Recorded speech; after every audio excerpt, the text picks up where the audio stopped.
হাসিনা কন্যা পুতুলকে বাধ্যতামূলক ছুটিতে পাঠালো বিশ্ব স্বাস্থ্য সংস্থা। বিশ্ব স্বাস্থ্য সংস্থার দক্ষিণ পূর্ব এশিয়া অঞ্চলের আঞ্চলিক পরিচালক ও বাংলাদেশের ক্ষমতাচ্যুত প্রধানমন্ত্রী শেখ হাসিনার মেয়ে সাইমা ওয়াজেদ পুতুলকে অনির্দিষ্টকালের জন্য বাধ্যতামূলক ছুটিতে পাঠানো হয়েছে। এ নির্দেশ কার্যকর হয়েছে শুক্রবার 11 জুলাই থেকে। বাংলাদেশের দুর্নীতি দমন কমিশন তার বিরুদ্ধে প্রতারণা, জালিয়াতি এবং ক্ষমতার অপব্যবহারের অভিযোগে দুটি মামলা দায়ের করার 4 মাস পর এই সিদ্ধান্ত নেওয়া হলো। এ খবর দিয়েছে অনলাইন হেলথ পলিসি ওয়াচ।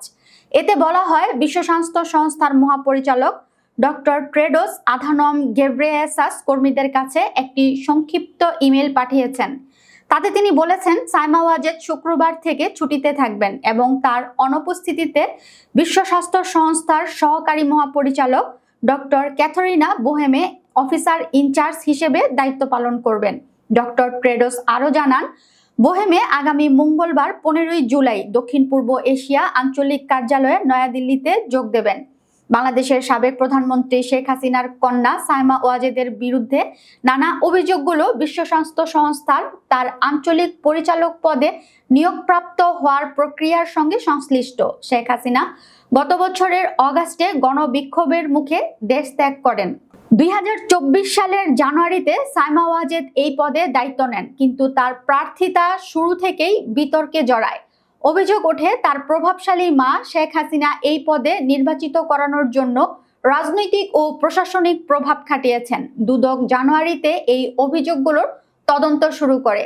আনুষ্ঠানিক অভিযোগপত্র অনুযায়ী সাইমা ওয়াজেদ তার প্রার্থিতার সময় নিজের শিক্ষাগত যোগ্যতা সম্পর্কে মিথ্যা তথ্য দেন, যা বাংলাদেশের দণ্ডবিধির 468 ধারার এবং 471 ধারার লঙ্ঘন।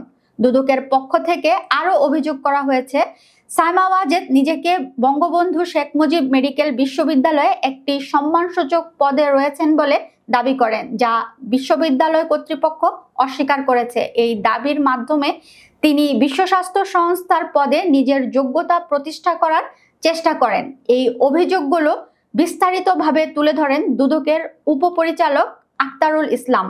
সাইমা ওয়াজেদের বিরুদ্ধে আরও অভিযোগ রয়েছে যে তিনি তার ক্ষমতা ও প্রভাব ব্যবহার করে বিভিন্ন ব্যাংক থেকে সূচনা ফাউন্ডেশনের নামে প্রায় $2.8 মিলিয়ন সংগ্রহ করেন, যে ফাউন্ডেশনটির নেতৃত্ব তিনি দিতেন।